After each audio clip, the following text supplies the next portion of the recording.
Métro, boulot, gynéco. Le micro des gynécos, les podcasts de la GOF.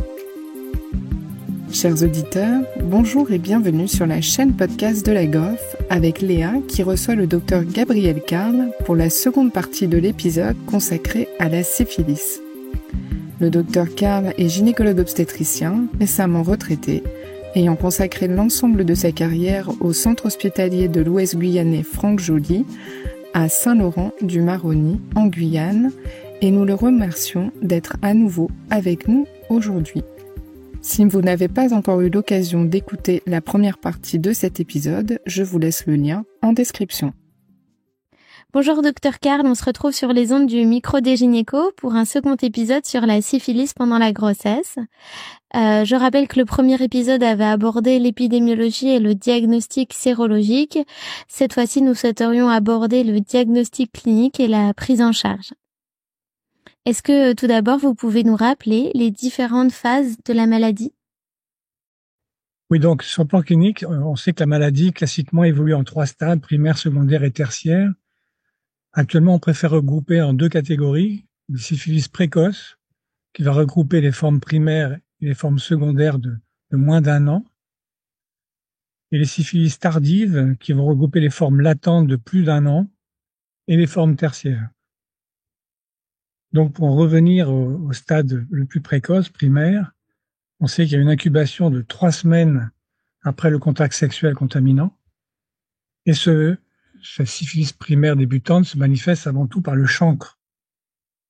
Le chancre, on se peut le dire, c'est une ulcération, mais qui a une particularité, contrairement aux autres chancres, comme le chancre mou ou les chancres herpétiques, par exemple, c'est qu'il a une base indurée et qu'il est indolore. Ce qui fait que souvent, le monsieur qui a ce chancre sur le sexe ne sera peu inquiet parce que ça fait pas mal, d'autant plus que ça va disparaître tout seul. Le problème, c'est que chez la femme, il est souvent invisible, puisque en dehors des cas de chancre vulvaire, mais qui ne sont pas les plus fréquents, le chancre va apparaître au niveau du vagin ou du col, où il passera inaperçu, car justement, il est indolore. Donc c'est pour ça que le message à faire passer, c'est que c'est la découverte du chancre chez l'homme qui doit faire rechercher une atteinte chez sa ou ses partenaires.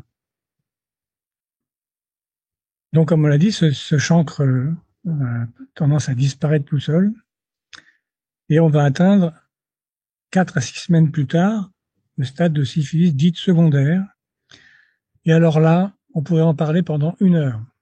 Moi qui ai vu des dizaines et des dizaines de cas de syphilis dans ma vie, je pourrais vous raconter les dizaines de cas de patientes enceintes qui avaient consulté leur médecin pour des lésions cutanées qu'on a traitées pour des mycoses, pour une acné, qui perdaient leurs cheveux, on leur a dit c'est la grossesse, qui étaient fatigués, on leur a dit c'est la grossesse, et en fait c'était des syphilis secondaires. Vous imaginez la responsabilité des médecins qui sont passés à côté, sachant les pronostics catastrophiques pour le fœtus. En effet, on ne le dira jamais assez, la syphilis c'est la grande simulatrice. Et on pourrait même dire que ça peut donner tous les signes cliniques possibles et imaginables. Très nombreux aspects cliniques. Ça peut être un fébricule avec une fièvre. J'ai vu des fièvres à 40 dans les syphilis secondaires, ce qui est quand même exceptionnel, mais pour montrer la diversité. La survenue de l'adénopathie. Donc ça peut inquiéter. Une adénopathie particulière dans la syphilis, c'est l'adénopathie épitrochléenne, un peu spécifique. Ce sont des signes muqueux.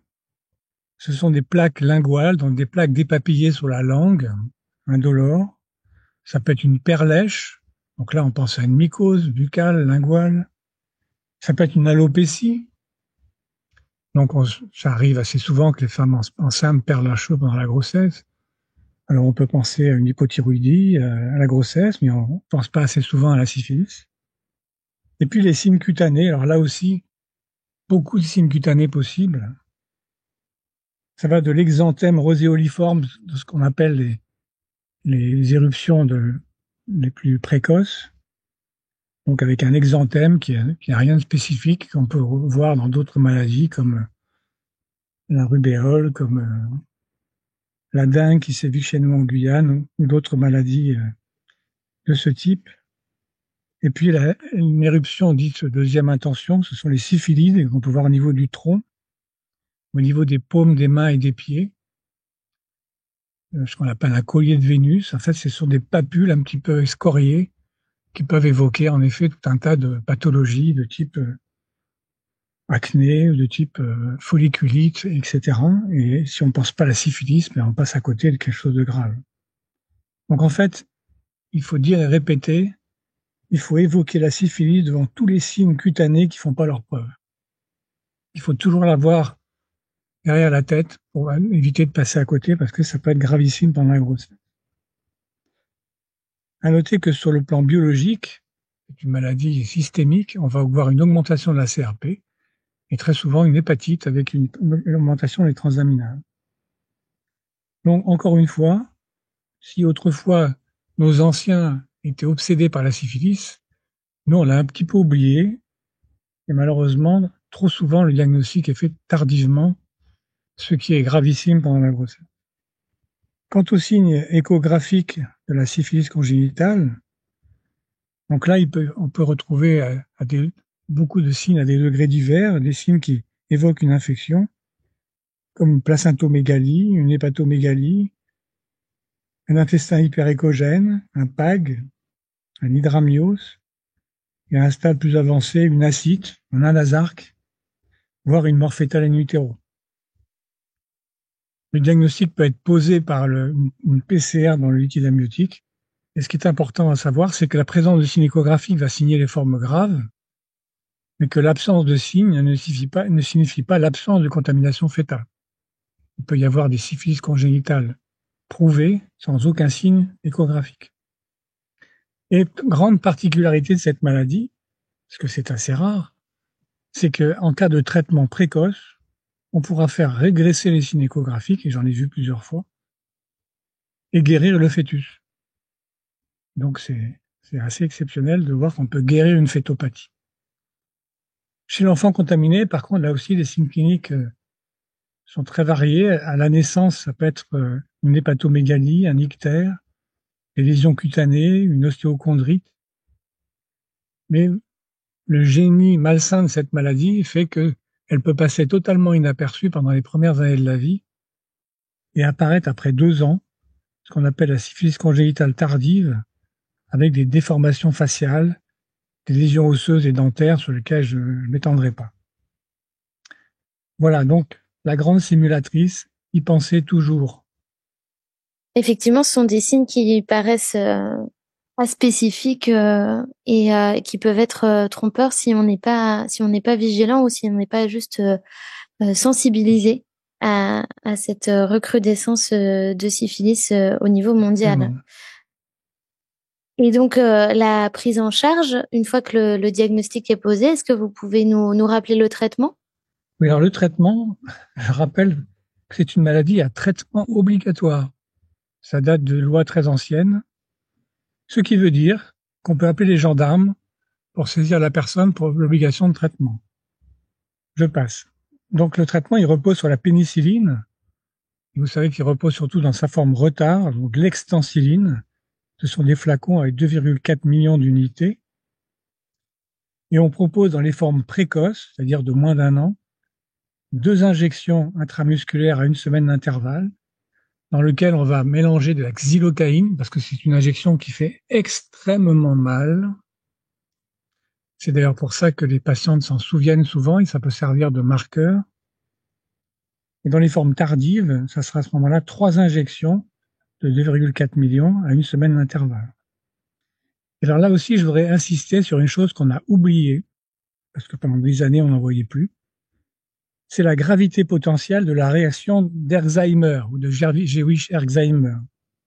Bon, beaucoup de médecins ont vu ça dans les livres, mais l'ont jamais vu. Parce que pendant la grossesse, on a oublié, ça peut entraîner des morts fœtales in utero. J'en ai vu malheureusement plusieurs. Cette réaction d'Alzheimer, elle se manifeste par une réaction générale après l'injection de pénicilline. C'est une réaction immunoallergique après le traitement. En général, c'est une poussée de fièvre avec un malaise général qui est dû à une lyse des tryponèmes qui passe dans la circulation générale. Et en dehors de la grossesse, on donne du paracétamol et ça passe, mais pendant la grossesse, ça peut être grave, ça peut entraîner un accouchement prématuré, ça peut entraîner une mort fœtale. Donc, il faut absolument faire précéder le traitement d'une prise de corticoïdes. On peut proposer la prednisolone à 0,5 mg/kg par jour, la veille et pendant 3 jours. D'autres proposent simplement une injection de célestine une fois. Donc, dans le cas de patientes que l'on est amené à traiter, il faudra également penser à dépister les autres IST, traiter le partenaire, ce qui n'est pas facile, parce qu'il faut le retrouver, le convaincre de faire une prise de sang et de faire la piqûre, d'autant plus que la piqûre est douloureuse, donc souvent le traitement pourrait être incomplet. Ne pas oublier, comme on l'a dit tout à l'heure, de refaire une deuxième sérologie chez les femmes enceintes à risque au 6e mois, voire même à l'accouchement, notamment dans les grossesses mal suivies. Particularité aussi qui est importante, c'est de remettre un certificat à la patiente comme quoi elle a été traitée. Parce qu'en fait, un certain nombre de patientes vont garder des cicatrices sérologiques. Et donc, quand elles vont consulter en des grossesses suivantes, on va penser que c'est une syphilis qui est en cours, alors qu'en fait, elle a été traitée.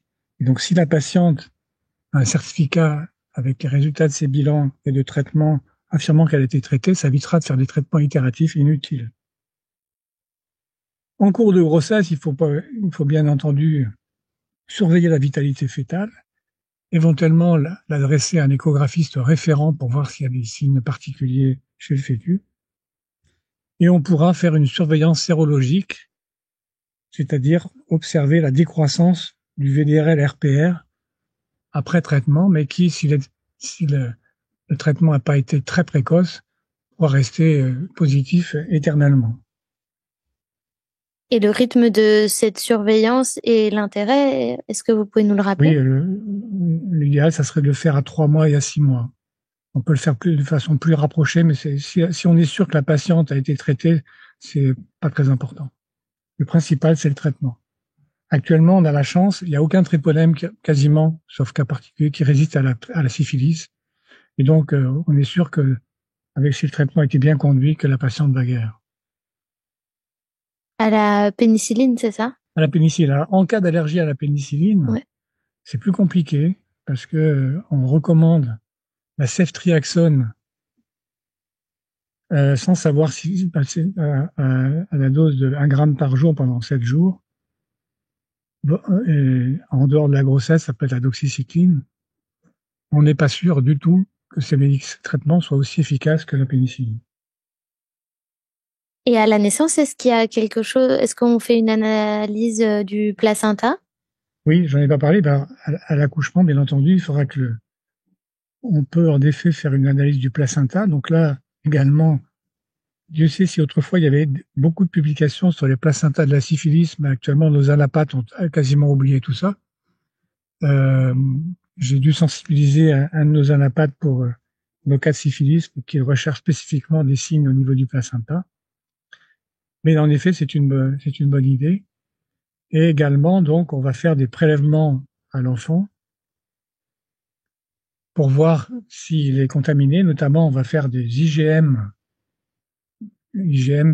antitryponémiques qui sont quasiment réservés à cette indication. On va faire une sérologie chez le bébé, donc à la fois spécifique et non spécifique. Et on va comparer les taux entre le sérum de la mère et de l'enfant.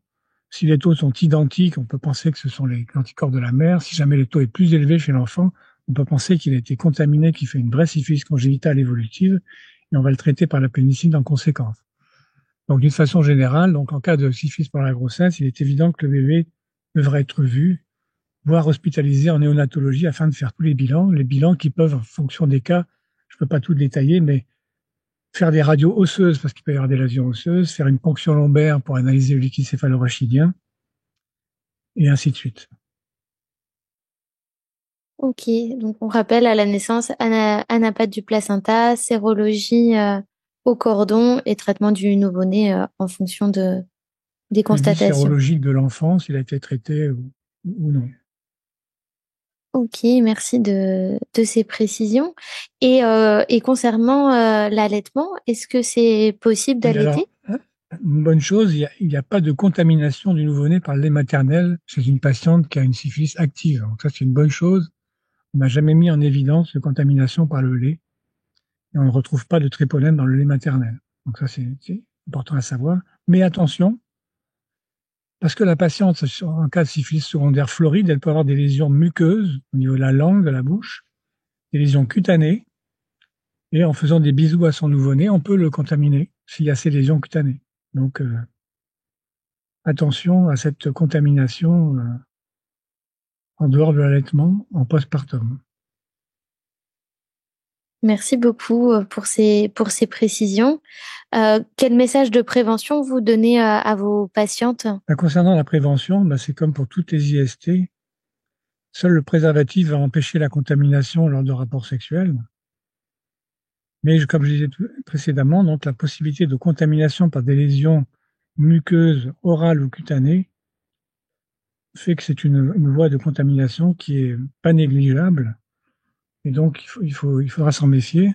Mais encore une fois, la prévention en général, sachant que la majorité des contaminations se fait par voie sexuelle, c'est le préservatif, qu'il soit masculin ou féminin. Donc, je rappelle que la prévalence de la syphilis est en augmentation dans le monde entier. On a perdu l'habitude de l'évoquer devant des signes cliniques qui sont très variés, qui mettent en jeu quasiment toute la médecine. Et que le plus grand risque, c'est de ne pas y penser devant des signes cutanés, des signes muqueux, maternels ou échographiques, car il s'agit pour les grossesses d'une rare phétopathie curable. C'est un traitement précoce, c'est quand même important à savoir. Effectivement, donc y penser parce que ça peut être grave et c'est curable. Donc c'est trop dommage de passer à côté. Merci à tous de nous avoir écoutés aujourd'hui. Rendez-vous la semaine prochaine pour un nouvel épisode. Vous retrouverez toutes les ressources et références de ce podcast dans la description et surtout, n'hésitez pas à vous abonner à la chaîne, à lui accorder 5 étoiles, voire même à en parler autour de vous. Métro, boulot, gynéco.